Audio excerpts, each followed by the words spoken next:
we've heard from Humza Yousaf, the First Minister. I want to hear now from Ben Jones, who's the Director of Case Operations at the Free Speech Union. Ben, thanks for joining me on this. This legislation comes into force on Monday. Humza Yousaf says there's an absolute right to offend, and we need to not worry about this because there has been a massive increase in hate crimes and hate in general. Therefore, this is to safeguard people. What do you think of what he has said? I think it's telling that the defenders of this absolutely appalling piece of legislation fall back essentially on the argument that it won't be as bad as you think it will be. I'm afraid it will be as bad as critics like the Free Speech Union think it's going to be. It's fitting that the legislation is coming into effect on April Fool's Day. It was given royal assent almost 3 years ago.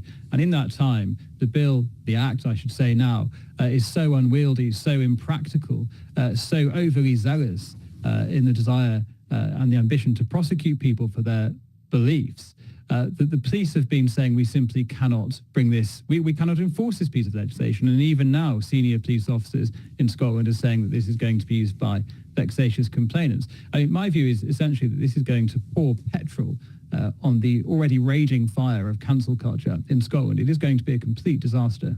We had Humza Yousaf there saying that he has confidence in the police that they will get rid of vexatious complaints. The question is, what is a vexatious complaint when it's to do with people's thoughts and intentions, I suppose? There's also something I want to ask you about, which is the dwelling defence for saying things in your own home. I entirely believe that people should be able to say whatever they want to say in their own home. But in theory, stop me if I'm wrong here, but it seems to be that if you discriminate against someone in their home and say something to, I don't know, your husband, your father, your uncle, whatever, and say something that stirs up hate, you can then report people for what they say in their homes. And that to me seems far too intrusive. Ben, what do you make of that?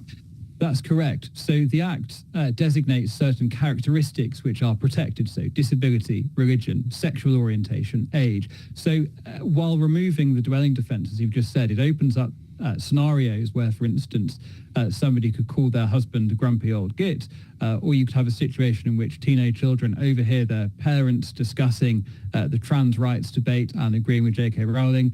And on as the vast majority of people in this country do. Correct. And on either of those grounds, the aggrieved party, the victim, as Police Scotland will now be calling them, can go to the police. They can make a report of a hate crime.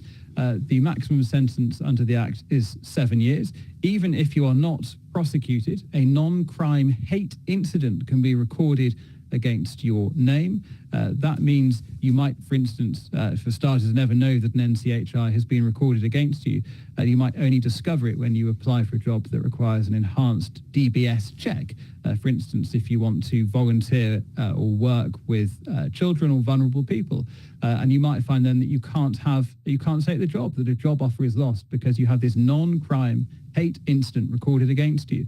So even if you're not prosecuted, and there's every chance you could be prosecuted, the penalties are still severe. To say nothing of the fact that while the police are investigating this, once a hate crime has been reported, they can seize your laptop, your mobile phone, your other devices, and hold them for months, searching for evidence against you just upon receipt of a report. It really will turn Scotland into a house of horrors for freedom of speech.